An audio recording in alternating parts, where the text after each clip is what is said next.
Hello, SKYLIT listeners. We have a special surprise for you. Next month, acclaimed author Marlon James will be headlining our Author Talk series, and to celebrate, he gave us some signed copies of his new book, Moon Witch Spider King, the second book in his Dark Star trilogy, just for our podcast listeners. The first 50 people to pre-order will receive a signed copy. Make sure to add the phrase Moon Witch Red in the order comments before checkout. That's Moon Witch Red.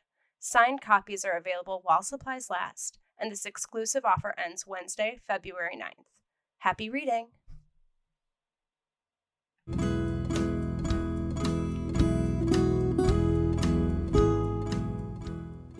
You're listening to the Skylight Books podcast. We're an independent, general interest bookstore putting great reads in the hands of people in the Los Feliz neighborhood of Los Angeles.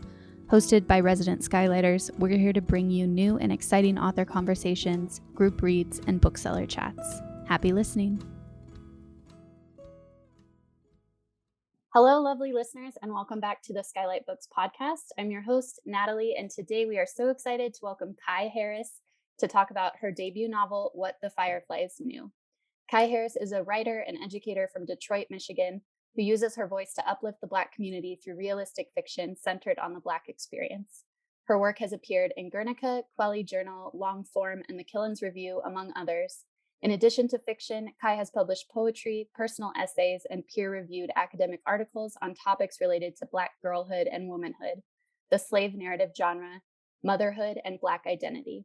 A graduate of Western Michigan University's PhD program, Kai was the recipient of the university's Gwen Frostick Creative Writing Award in Fiction for her short story, While We Live. Kai now lives in the Bay Area with her husband, 3 daughters, and dog, Tabasco, where she is an assistant professor of creative writing at Santa Clara University. Thanks so much for being here, Kai. Thank you. Thank you. And congratulations on your debut novel. Thank you so much. It was still taking it all in. Yeah, it was such a joy to read. I'm so excited to talk to you about it. And do you want to start us off by reading a little bit? Yeah, for sure. Okay, so I'll just read a bit from the first chapter of the book. We there yet? My big sister Nia unbuckles her seatbelt and lays across the back seat beside me. Her skin shimmers in the sun from a half-cracked window, which lets a tiny breeze slide in that carries her cottony hair back and forth, up and down. People say Nia is the one who looks like Mama. They have the same oval eyes and mahogany skin.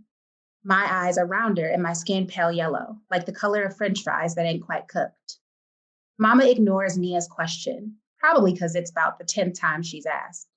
My nose finds the smell of rotten banana, and that's got me thinking back to that night, almost 6 months ago now. The smell fills the car, just like the stench in our old basement that stuck around even after Daddy was buried. I dig my hands into the seat cushions and touch something sticky, but it's more peppermint sticky than banana sticky. Days ago, laying with a book in the back seat, one of my favorite places now, I got interrupted by Mama and Nia right outside the car door and yelling, like always. They ain't see me, so I crept out before they could, hiding the banana I was just about to bite. I hid it in a perfect place to come back for later, once all the fighting finally stopped. But it never did, and now I can't remember where I put it. I rub my eyes as I look around. I want to fall asleep, but now I'm awake and smelling that stink. Nia don't look my way, just stares out the window, so I stare out the window. Ain't nothing but flat, green spaces. Cars speed by on both sides. I like that Mama drives slower than the other cars, because then I don't get car sick. I count signs bigger than me as they blur across my reflection in the car window. There's one for Toys R Us with a big picture of the new Easy Bake Oven and Snack Center right in the middle. A now open sign for a new restaurant called Ponderosa, and one with a picture of a bunch of kids playing with dirt and words at the bottom that say, new name, same fun. Visit Impression 5 Science Center ahead in 28 miles. I want to ask Mama to stop, for the restaurant or the Science Center mostly, but even a toy would do. But I know we ain't gonna stop. So I count and get to 22, then I'm bored. I find my book between the seat cushions and open to the first page. This is gonna be my 3rd time reading this book about Anne, the Green Gables girl. I wonder what a gable is and why it's supposed to be green. I can't always understand the kind of words she's using because nobody I know talks all proper like that. But in some ways, Anne is just like me, so it's my best book. Besides, even if I don't always get her way of talking, I like the sound of her words, all big and eloquent. Ever since I picked it from my school's lost and found, I've been reading about Anne and even learning how to talk like her.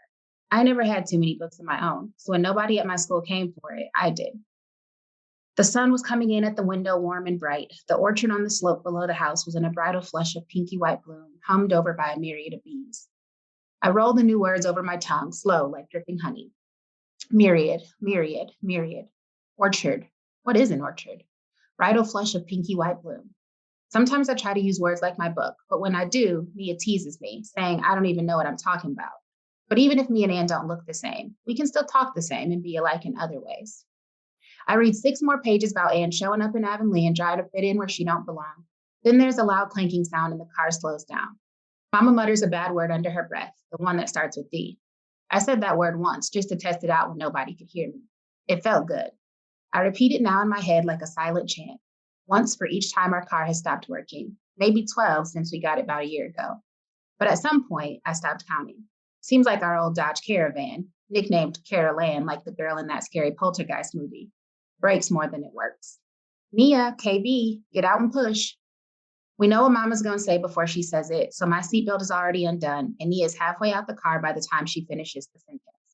We step out into the sun at the top of a stubby hill where the smoking car is stalled. Back when Daddy used to push the car, his muscles would grow big as he pushed, sometimes even up the hill. I'm happy we get to go down the hill, at least. This is stupid, Nia mutters, but I pretend not to hear. Instead, I keep quiet, we keep pushing, and Mama keeps staring and smiling. Mama always smiles, even in the bad times. Her smile is like a gigantic dripping ice cream cone after I stuff my belly full with dinner. Even with a stomach ache, I want that smile.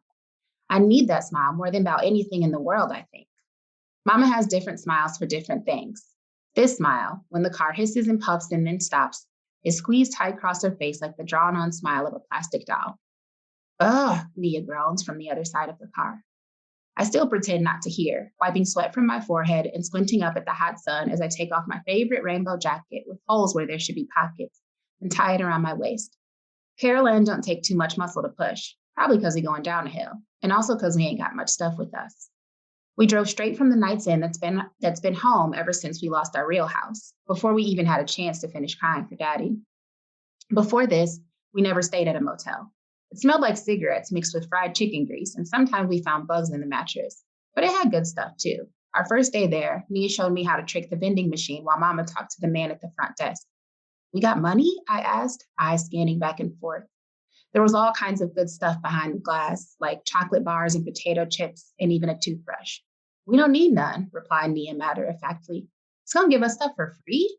My mouth got real dry thinking about all the chocolate I could eat. One of them things we don't get a lot, but still one of my favorites. Nah, Nia put both hands up on the glass, unless you know the secret trick. She pushed her hands against the window, banging against it till down fell a bag of chips and 2 packs of gum. Ta-da! Nia stuck her hands down in the bottom and pulled out her stolen treasure, stuffing everything in her pockets before Mama could see. How you know that? You been to a motel before? I tried to reach into Nia's pocket, but she swatted my hand away. No, KB. Motels ain't the only places with vending machines. Nia dug in her pocket and snuck out 2 sticks of gum, passing one to me and popping the other in her mouth. You ain't ever seen nobody do that before? I shook my head, but Nia was already walking away. Turns out, tricking that vending machine wasn't the only new thing I learned at the motel. They also had hair dryers that stayed stuck to the wall and people in uniforms that would come clean your room every day. After the first time I let them in, Mama came home from work at the Chrysler plant yelling and said we can't ever let housekeeping do chores in our apartment. She likes calling it that better than the motel. We learned that the hard way. And even though I thought chores were over when we lost our house, still I did as I was told. Almost there, girls, Mama yells from the front seat. As we push the car, I dig my worn shoes in the dirt. Except it's more like mud now, even though there ain't been no rain today. I look back to see my own small footprints beside Nia's bigger ones. The ground looks like it's decorated with big and small polka dots as my shoulder shoves into hot metal. It's a good feeling to help Mama, but every time I look over at Nia, she frowns. That's it, girls, Mama sings as we finally reach the bottom of the hill. The car makes a loud pop, and then it's working again. Mama pulls on her braids as she waits for us to climb back inside. Nia's first, quick. I take my time so I can catch Mama's eye in the side mirror. And there she is, just like I knew. First, 1 wink, then she blows 2 kisses. I catch the first and kiss it, catch the second and blow it back into the wind. Our special thing, just me and Mama. I buckle my seatbelt beside Nia and try Mama's smile on her, but all it gets back is another frown. Mama's watching us through the rearview mirror before she pulls off, and I wonder how we look to her. Two daughters, one who smiles just like her, one who frowns just like Daddy. Either way, she smiles at us both the same before driving again, even slower now. Thank you so much for sharing that and giving us a little intro into KB, who I love so much. She just broke my heart and like put it back together again a million times. Oh my goodness. Thank you. Thank you. Throughout this story. And so much of your work focuses on the experience of Black girlhood. And when you decided that you wanted to write a novel, or this novel was inside you and ready to be written, when did you decide, or how did you decide that it would be told by KB in her own voice, rather than either someone telling her story or in a outside perspective? That was one of the first things that I knew about this book, actually, was that it was going to be told through KB's voice. There were some thoughts along the way of, should this be told from someone else, or should this be told from an adult KB looking back? Because it was really complicated to stay in the head and in the voice of a 10 going on 11-year-old for a whole book. But I really wanted to prioritize her voice, and I wanted to really showcase the unfiltered experience of Black girlhood. And that was really important because I don't think that there is a lot of that in literature in that way of just, being written first person, present tense. It's very immediate. We're in KB's head all of the time. We don't know anything that she doesn't know. We're right there with her every step of the way. And I think having that perspective of Black girlhood is extremely important. And also just especially once, this won't really be a spoiler, but because we don't want to do too much of that. But once KB and Nia go to live with their grandfather in Lansing, she is fully, again, surrounded by adults for the majority of the time that she's staying there. And so not just that Black girlhood amongst peers, but then around adults. And there are so many instances in this story where KB is either hearing something, experiencing something that she's trying to figure out and understand. And as a reader, an adult reader, you know what she's talking about, even though she's confused. And you have these sort of either emotions about remembering your own experiences like that. And so I just wanted to hear a little bit about constructing that part. And I guess it would be KB's naivete just because of her age, but constructing the world around these experiences as you've gone through them and you know what they are, but then having to kind of pull back and, or I guess, put up a wall around them and take away some of the details. Yeah, you're absolutely right. There were times when I had to do checks and read through scenes and think to myself, would she have known that? How would she have known that? So there was a lot of her listening to people's conversations, a lot of her guessing things, asking questions, not really knowing. I had to use the adults in the story to get some information across to her. So that was really tricky. And I was interested in writing that way also because I wanted to highlight the fact that, the young people in our lives are right there, right? And they're listening and they're paying attention. And a lot of times they know a lot more than we think that they know. So even as we're journeying with KB, and there are some things for sure that the reader will know before she knows them, eventually she pretty much knows everything that's going on, right? She's figuring it out. And so I think that that's something I wanted to highlight is the importance of adults talking to the young people in their lives about the things that are going on around them. Because if there's trauma in the household, best believe that kid's experiencing that trauma. Yeah. They're aware of it and they need space and time and conversations to process that just the same way that the adults. And that was, I think, my favorite. I was gonna say my favorite relationship in the book was KB and her grandfather, but then once we get towards the end and work through with KB and Nia, I'm like, Yeah. well, maybe KB and Nia too. Once Yeah. they go through their stuff, but the relationship with KB and her grandfather is so gentle and kind. And there's so many scenes of them together because Nia is too cool for school and doesn't want to hang out with KB. Absolutely.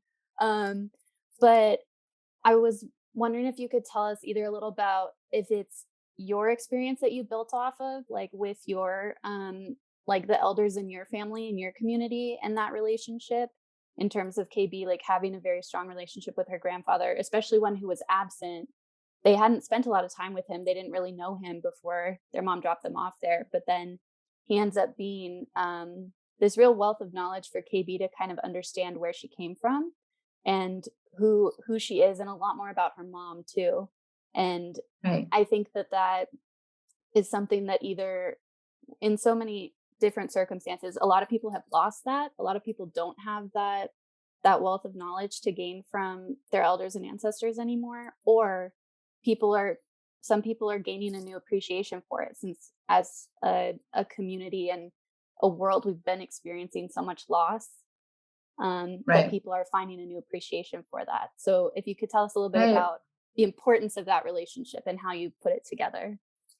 Absolutely. So the only part of the novel that I would say is somewhat autobiographical is the setting. I'm from Detroit, and I had a grandfather who lived in Lansing, and I would spend summers with him. My grandfather and I were really close, so we didn't. There was no estranged aspect to our relationship. And when I first started this project, it was because I wanted to feel like I could spend some more time there in those summers that I used to spend with him. My grandfather passed away when I was 12 years old. So this was a really meaningful opportunity for me to return to this place and build a new world and a new story there. So I felt very invested in this relationship between KB and her grandfather because it's a very different relationship than the one that I had. It was brand new. She was basically just meeting him and trying to figure things out, and he was pretty grumpy and pretty quiet and pretty hard to get through to. But if anybody could get through to him, it was going to be KB. It was. Yeah. So as I was writing, I just started to, I think things started to happen that I wasn't necessarily making happen, or I wasn't thinking about it that way. But after I read it, I was so thrilled to see all of the moments where we do get this kind of generational passing on of legacy, of knowledge, of family between Granddaddy and KB. And that also became one of my favorite parts of the book as well. I think that that's so important. And I grew up pretty close with my grandparents. And now at this point, all but one of my grandparents have passed away. So, I think that, hopefully it might also serve as a reminder of the preciousness of those relationships, and spending that time and looking through old photo albums and learning how to cook recipes and just, listening to stories about the past. Well, and the fact that Granddaddy then took he saw the opportunity with KB as a way to also sort of heal his relationship with his daughter, Mm-hmm. who he had struggled in his relationship with, but also that he was there when she needed him. Right. And there's also so much tenderness in the circumstances of Mama's absence. Mm-hmm. I guess we could say. I was really expecting the worst. Yeah. She was gone. I was just afraid that it was going to be so terrible, and because that's what we're conditioned to think, that Right. Anyone that's gone is and has disappeared, it's for either terrible reasons or for selfish reasons. Right. Um, and this was a selfish reason, but a very good one, Right. a necessary one. And uh, I wondered if you could tell us a little bit about we talked about the fact that we need to be more honest with the young people in our lives, but the way that Granddaddy decided to share this with KB, and again, she was the only one asking. Nia didn't really ask, but also the decision for him to not even just sit them both down Mm-hmm. and tell them. But that those choices in terms of telling the story and how they strengthen those relationships or created more boundaries between them with KB then knowing a secret that Right. Mia didn't know. Right. So Granddaddy isn't expecting KB to get through in the ways that she does. So originally, it's his plan to just take care of the girls until their mom comes back for them. And he doesn't expect that he's going to tell any secrets, that he's going to get into anything much deeper than that. But KB, with all of her questions and all of her interest and all of her just, you know, who she is, she's able to get him talking, basically. And, you'll notice at the start of the novel that he barely speaks. Yeah. And eventually he's talking to KB all of the time. But that's still something that really for him is only taking shape with KB because of the ways that she's allowed him to open up in that way. And actually, that's something that I wanted to use KB's character to do. So there's a line early on where KB mentions that in her family, she's learned that you just kind of have to like keep your mouth shut and not ask a lot of questions. But she's the character in the novel who pushes against that and is showing all of the people in her life that that's not the way to handle things and to go about things. So Granddaddy has spent years keeping secrets, not talking to his daughter after a dispute. They've just been estranged. And KB comes along and she says to the reader that she's going to do what her family has taught her and she's not going to ask questions and she's going to just lay low. But that's not what she's doing at all, right? She's asking all the questions and she, just by her nature and her presence, she starts to get other people to do that. So ultimately, Granddaddy tells KB secrets. Nia also tells KB secrets. So Nia's the only person, KB's the only person that Nia tells the truth about what happened between her and Daddy. Even Mama talks to KB and tells her more than she's told Nia. So KB is supposed to represent this innocence, this naivete, this genuine desire for healing that all of them feel at some point, and it causes them to say things and to share and to move in these ways that they haven't been previously. And then there are two lines that I wanted to like talk about specifically or like and how because I'm sure that you may like well maybe you won't remember writing them completely but they hit really hard for me and so I wanted to ask you about them but one was when KB talks about how Mama's grief didn't leave any room for her grief. Mm-hmm. And I just thought that was a really we've talked about that a little bit but it was just a really beautiful way of describing how a lot of times we don't make room for the young people in our lives to interrogate their trauma or their feelings and their ways of healing Right. and I think we did get a little bit of Mama opening up and she tells KB and sort of apologizes for it a little bit but if you have anything to say about like that idea that Yeah. because we all do that in the ways that we experience grief like we're so concerned with our grief that we may not leave room for other people's or a way for us to hold space for theirs too. Right. Yeah, this book deals with grief a lot, and it's interesting because I didn't ever say that it was dealing with grief a lot. I don't think outside of this line, there's not a lot of like, we're grieving, we're grieving, we're grieving. Yeah. But they all are, and they're all doing it very differently. Mama, has had to go away to grieve. Nia is withdrawing and wanting to focus on certain things. KB is, she's trying to fix everything. She thinks that there is a way to solve it, to fix it for everyone. And she's, counting, and she's asking questions, and she's picking up habits and anxieties that she didn't have before. So they're all grieving in different ways. And I did want to point out that for KB, in her experience, her grief is being overshadowed by her mothers and sisters, because she can tell that there are things about this that they're experiencing that she is not experiencing. And it's because their relationships with daddy were more complicated.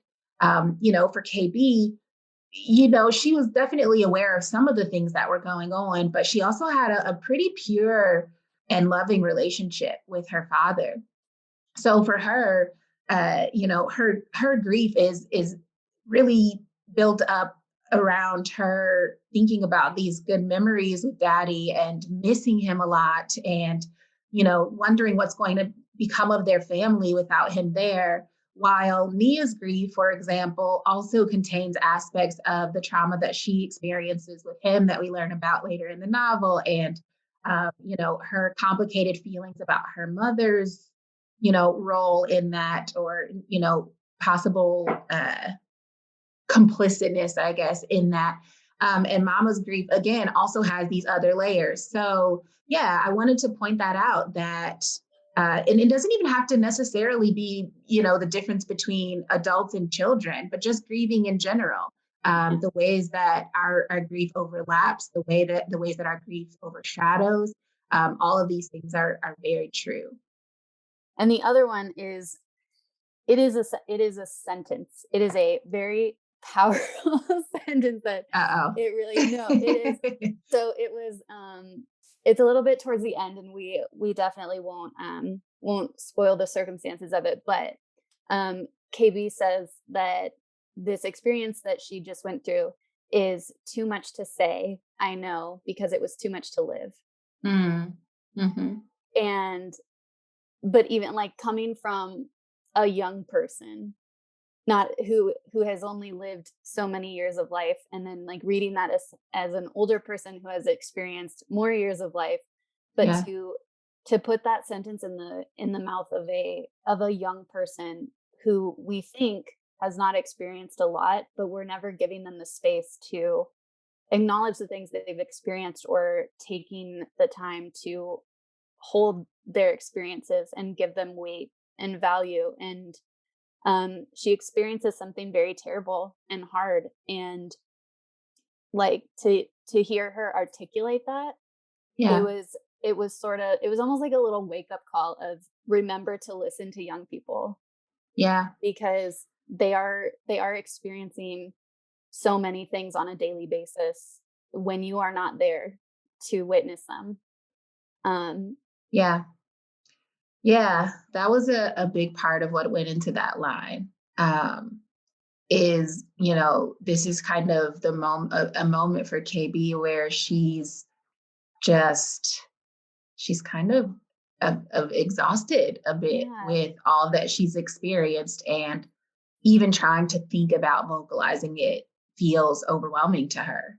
And I think it touches on um, her vulnerability and her strength. I mean, there's so much to it, but absolutely wanted to highlight this aspect of life, of childhood, of young adulthood, that all of these really heavy things can be going on. And even things, maybe we'll know that something has happened, but we don't know how it's hitting for that person, how it's making them feel, how it hurts, how it impacts.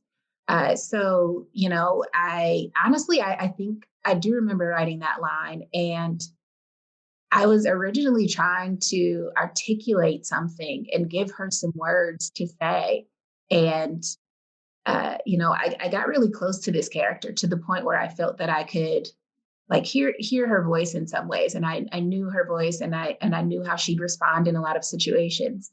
And as I was trying to force her to have words in that moment, that was pretty much like all I could get to. That's what came up was just, you know, this realization that she's like, I can't even share this. It'd be so much to try to share it, because, and she knows that because of what it feels like to endure it, to live through it. This is a question that I know the answer to, and you've said multiple times, but I wanted to give you an opportunity to say it in your own words about who you wrote this book for, and who you want this book to get into the hands of, and how far and wide you want it to go, and the people you want it to get to.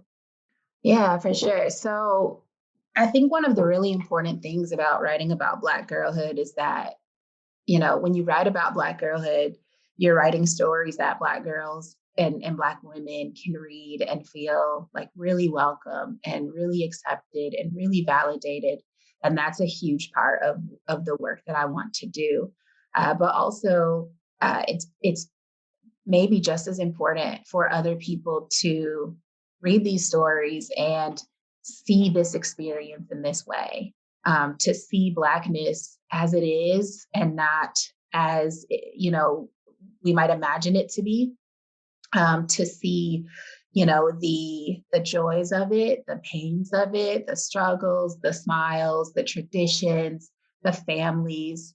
You know, I wanted to write something that uh, that is, you know, very centered in Blackness. And at some points, uh, I started to feel afraid that it wouldn't be universal. And I read an interview that Jesmyn Ward did, and she was talking about, you know, Black stories are universal. It's so interesting when, you know, people will say or assume that stories about Blackness, stories about Black families, stories about Black experiences or whatnot are not universal, as if only Black people can read these stories and find themselves in them. And the one thing that I've been hearing from people who have been reading this book so far, and people who have been connecting with the story, I've been so humbled and excited to hear about how people are connecting with KB, how people are connecting with her voice and feeling for her and understanding her and seeing parts of themselves in her. And this is coming from people representing so many different walks of life, so many different identities. And that's the point, you know, KB's story is universal. You don't have to have experienced everything that KB experienced for it to feel that way. So, yeah, I want everyone to read this story. I think it's a really important story, not because I wrote it, but because it's just what it is. Sometimes you might find it slow, and it's slow on purpose. You know, there are moments where I wanted to slow down and just be in a moment, to be in a moment of KB and her sister learning to cook with their grandfather. And we just watched them do that. To be slow in a moment of KB looking through a photo album and meeting her family members that way. And I just wanted to slow down and do that. There's some trauma, there's some joy, you know, there's everything in between. So I just think it's a really important story, all around. It very much is, and it is. It just I read it in like 2 days. Because it's just it like that slowness too.